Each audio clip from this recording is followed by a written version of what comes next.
We're going to start off with this, the elephant in the room, the Bubba Wallace, Kyle Larson incident from Las Vegas during stage 2.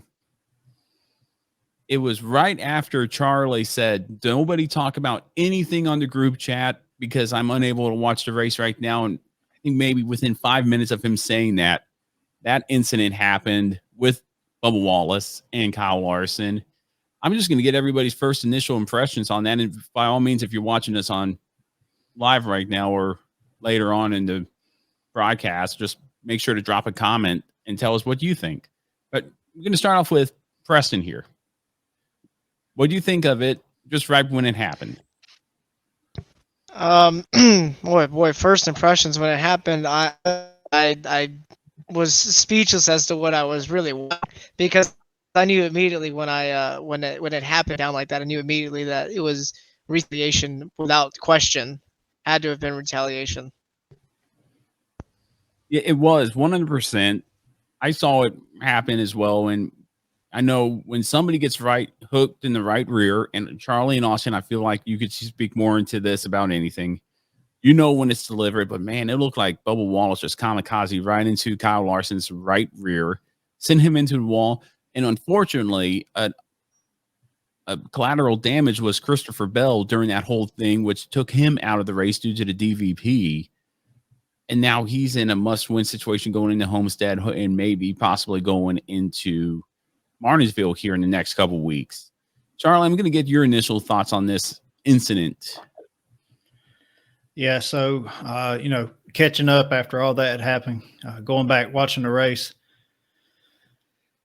definitely hard racing, but you can clearly tell Larson, doing everything he can to keep off of Wallace. It's clear as day there. And in the end, no need for what went down after Wallace made contact with the wall. And the part that I don't get is you can race people hard, but you can't take it. Like, you can dish it out, but you can't take it. So, and the first time somebody, runs him pretty hard, he goes off and does something like that. Like, you can say the steering hung or whatever, but the telemetry that these cars have says the exact opposite. Plus, Austin sent out that TikTok earlier or whatever about Parker Clearman, and point blank showed that he throttled up. Like, I tell you, you don't throttle up during a wreck. So, especially after you're already spinning, especially if you're going to turn left, you don't throttle up. So he did it on purpose. There's no ifs, ands, or buts about it. And I'll go a little bit further into it in a little while, because there's going to be a lot of, well, why didn't so-and-so get a penalty? But Wallace got a suspension. We'll talk about that in a little while. But he had it coming. And the big thing here is somebody could have been bad hurt. I mean, these cars have already shown that they lead to some injuries. And I hate to tell you, but if it wasn't for him catching Christopher Bell, it'd have been rear end of the car into the wall first, which would probably have led to, I won't say probably, but there's a good chance it could have led into some type of injury, and then Larson possibly out for the rest of the year. So that's my take on it. All right, Austin, what about you? Kind of the same thing Charlie said. He definitely right hooked him. When you get caught up in a wreck and you think something's broke, you don't just throttle up. You're doing everything but throttling up. Like Charlie said, if it wasn't Christopher Bell, Kyle Larson could have got really hurt. You've had 2 races, Talladega and at the Roval, a safety meeting with all the drivers and everybody with NASCAR preaching on safety, safety, safety. And then the first chance you get, you throttle up and hook a guy in the right rear and send him to the fence at 180 miles an hour. And not only that, you cause one of your manufacturer teammates to get knocked out of the race in stage 2, and he's trying to win a championship. And the only thing you have to say is that's racing or that's sports. That's true colors coming from the number 45 driver, or 23, whichever one you want to call it. I think you hit the nail on the head there when you said his true colors came out. Not only did he wreck Kyle Larson after the accident, he got out of his car, approached Kyle Larson on the front stretch. True colors in a non-racial way. In front of everybody there at the stadium or at the racetrack, everybody on national TV, everybody saw this. Even people that aren't race fans going into work the next day, and Preston can attest to this, ask what the heck happened. And he showed his true colors there. Bubba Wallace did. It's one thing to get race hard and be put into the wall and be frustrated, but he didn't hit right side or rear into the wall where he could have broken a toe link, those notorious toe links that could take you out of contention. Bubba Wallace had a fast car at Las Vegas.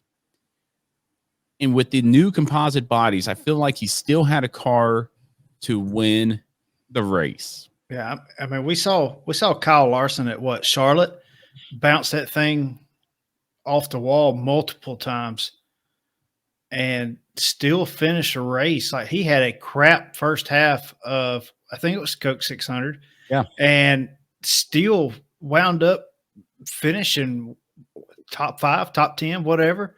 No, he got wrecked. Oh, okay. Coming to the end of it. But he was running up front. Yeah, well, he was running up front. Thing is, Wallace didn't hit the wall hard enough and he hit flush enough to where he'd have probably been fine the rest of the race until he decided to kamikaze Kyle Larson. Well, and I'm going to take it a step further there. The previous day during the Xfinity Series race, similar bodies to the Cup cars with the composite bodies, the fiberglass bodies, we saw Josh Berry get raced hard, run into the wall, kept going, kept his cool, and win the race. Yep. So we saw the same thing in the Xfinity Series race. The fact that Bubba Wallace did that changed. I know a lot of opinions out there have already been made about Bubba Wallace, but that showed me his true colors. His colors came to the surface. His personality came to the surface. His true being came to the surface. All this poor, pitiful me last year or the year before is out the window. 100% out the window. You can't use that as an excuse anymore. No. Then even Caroline said, Kyle Larson's my new favorite driver, because I have to give it to Kyle Larson. He didn't fight back, although I wish he would have. He just kept his cool, kept his distance. Kyle Larson is not going to be in trouble with this. It's 100% on Bubba Wallace. I can't wait to hear the justification from Bubba Wallace and from 2311. If I was 2311 or a Bubba Wallace fan, 2311 fan, anything like that, I would be totally embarrassed about wearing any type of Bubba Wallace stuff and trying to defend him. I have yet to find one defensive line. They're going to learn from it. That's exactly. They're going to learn from actually, I've seen it on a race 2311 fan page. Somebody did post something that said, "I stand behind Bubba," and there was actually quite a bit of comments that were that's behind it. And that's the thing. The fan base that follows Bubba Wallace are exactly like him, most likely, and will be the exact same way and stand behind him 100% of what he did. Whereas, I hate to tell you, Chase Elliott did something like that. Nope. There's no way I could stand for that. Now, I will ask you guys this, since we're on the topic here, making sure we don't have any comments here of anybody wanting to comment in here. Back in, 2015? Joey Logano, Matt Kenseth at Martinsville. Matt Kenseth got a lot of praise, I think, because Joey Logano was a not so much liked driver in the garage area, or in the world of NASCAR. I wouldn't say garage area. But in the fandom of NASCAR, Joey Logano is probably one of the most hated drivers for one reason or another, and we could get into that later. But when he took him out at Martinsville, a lot of people cheered. Yes, Kenseth got the race suspension as well, just like Bubba Wallace did following Las Vegas. But what is the difference here between that incident where we just talked about Bubba Wallace's true colors coming out? I believe they did. But Matt Kenseth straight up did just about the same thing. Is it the different type? Was it the fact that it was at a short track and not at a mile and a half? Speeds. That would probably be like priority number one, speeds. The build up behind the entire story. There was actually a story to it between those two for weeks before. This is a one-off incident where Bubba loses his cool right away. And you're not going 180 miles an hour at Martinsville. Yeah, I mean, because the same punishments were handed down. I think NASCAR doesn't want their. Kansas got a 3-race suspension. No, he got a 1-race suspension. I thought it was 3. Yeah, he was just out for 1 week. But I mean, so it was the same type of thing, except I think to your guys' point, it doesn't matter if the storyline's behind it or not. If you retaliate like that, and Preston, I'm sure you've seen it in hockey. I'm sure everybody's seen it in football. And I'm a big proponent of not retaliating, because once a retaliation happens, that's when people get hurt. I think of the Brodeur incident there, Preston. That wasn't much of a retaliation as it was trying to start a fight, but somebody got hurt and careers are ended on retaliations. Yeah, you do it under caution at slow speeds or after the race on the cool down lap. Yeah, like and you take your 2-race suspension and you go on about life. Like William Byron did to Denny Hamlin. Denny Hamlin got dumped under caution at Texas. NASCAR didn't see it for some reason or another. But hey, no suspension for William Byron. Points and fine. And that was it. I think actually just a fine instead of points, actually, since they appealed it. Yeah, they appealed it, only got fined. But my thing is Bubba's statement was, I don't lift. It's stage 2. You still have a lot of racing left. Yeah, Bubba Wallace. Yeah. Go ahead. No, go ahead. Like, I can understand. Like, if it was white flag, come off a forward to take a checkered, I can understand not lifted. But you're stage 2. There's a lot of racing left. They're not going to pay. You're not going to win the race in stage 2. You're going to win it on the last lap. So here's 2311's statement. If y'all hadn't read or seen it, 2311 is aligned with NASCAR on the 1-race suspension issued to Bubba, and we understand the need for the series to take a clear stand on the incidents that took place at Las Vegas Motor Speedway. Bubba's actions are not in keeping with the values of our team and partners. We have spoken to Bubba and expressed our disapproval of how he handled the situation. Bubba has made impressive strides this season, and this experience is an opportunity for him to further learn and grow as a competitor in NASCAR. That's crap. But as a result of the penalty, John Hummer Nemechek will drive the number 45 Toyota this weekend at Homestead Miami Speedway. It's another blanket statement. All Toyota ever does is come out with these piss poor apologies, and they're just a blanket statement. They all are worded the exact same way. The one Gibbs says all the time, whether it be from the Xfinity Series or the Cup Series or his little pit road incident, they all sound the exact same.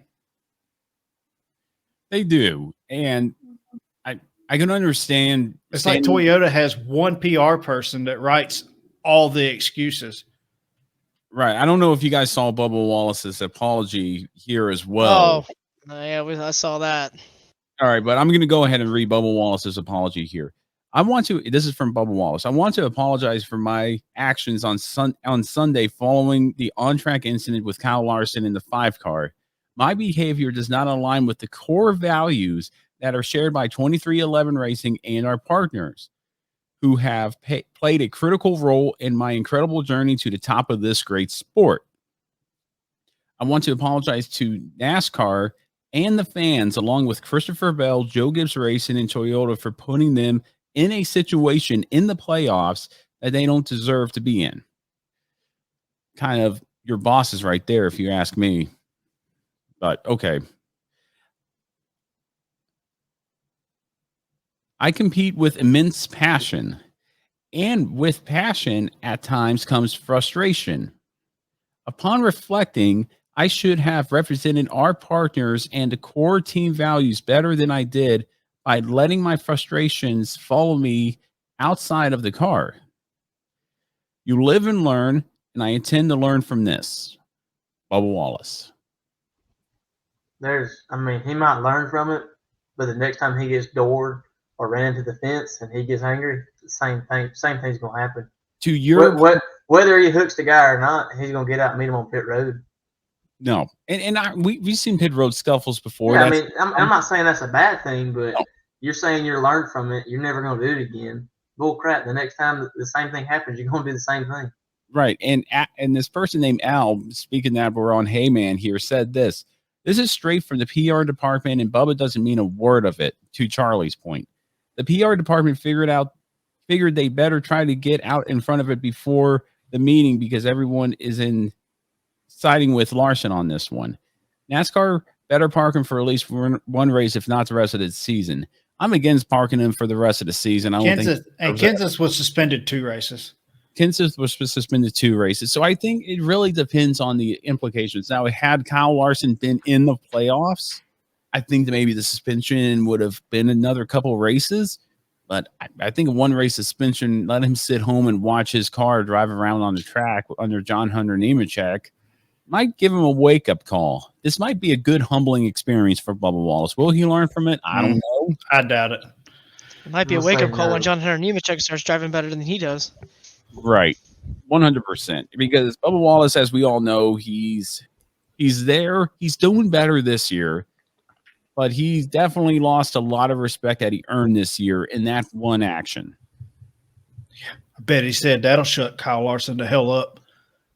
I bet he did. I don't know why. What? I don't know what he thought that would happen. That's what he thought everybody in that interview when he won the race. Yeah, well, the interview between him and was it Smarty Smith there afterwards, and him saying "Don't fish." Yeah, stop fishing. Stop fishing. Okay. He's not fishing. He's just asking you a question. Yeah, he's asking you what happened.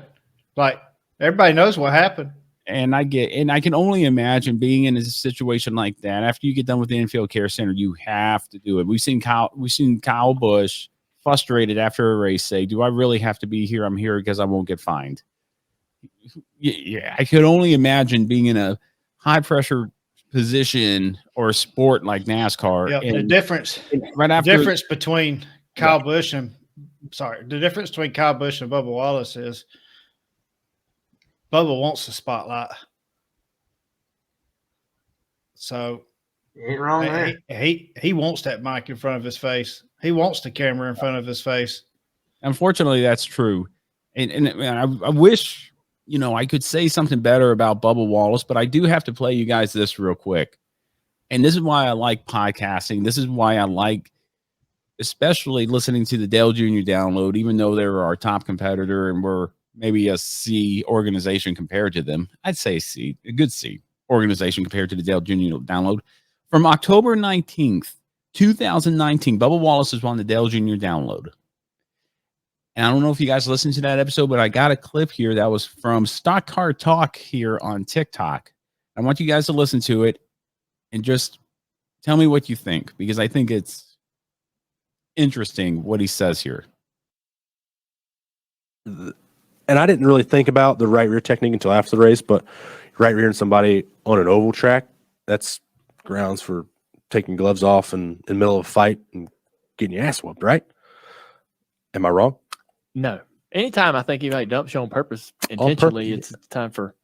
Exactly. If he would and I didn't really think about. All right, then it loops around again, but pretty much Bubba Wallace, I dare say if Kyle Larson would have whooped him, would have literally ate his own words there, right there. And kudos to Kyle Larson. I'm surprised that hadn't made it back to the media somehow.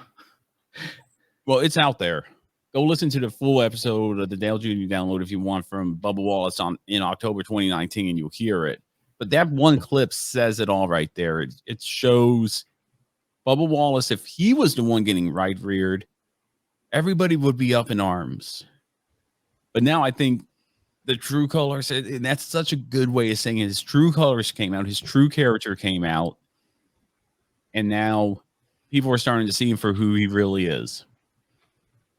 And that's crazy because Preston, correct me if I'm wrong. I've tried to defend them every which way on this show. Yeah, you have. It's just I mean, you're right. The true colors have come out, but one of the other things that really bugs me about this entire situation is the people that come out and back him are the ones that are screaming, saying that everybody's being a racist toward him because everybody's reacting in such an awful way towards him. But I like to think of it like, okay, so then what about the other times that we've seen this happen before? Like, other than the Kansas situation when Kyle Busch wrecked Ron Hornaday in the trucks, absolutely demolished him. And everybody was up in arms about that. So why is it all of a sudden, because we're up in arms about another situation like this going down, all of a sudden, because it involves Bubba Wallace, you're automatically racist? That's the one thing I can't stand about this race right now, is that entire situation. And that's all I've seen online as well, is people are just completely saying that. And it's just ridiculous. Well, I think it's outright ridiculous. Hey, Ramblin' About Racing Nation, like what you just saw, make sure to check us out at ramblinaboutracing.com and all your major podcast platforms for the audio version of the show. Or if you just like watching Ramblin' About Racing, make sure to subscribe and hit that notification bell for upcoming episodes.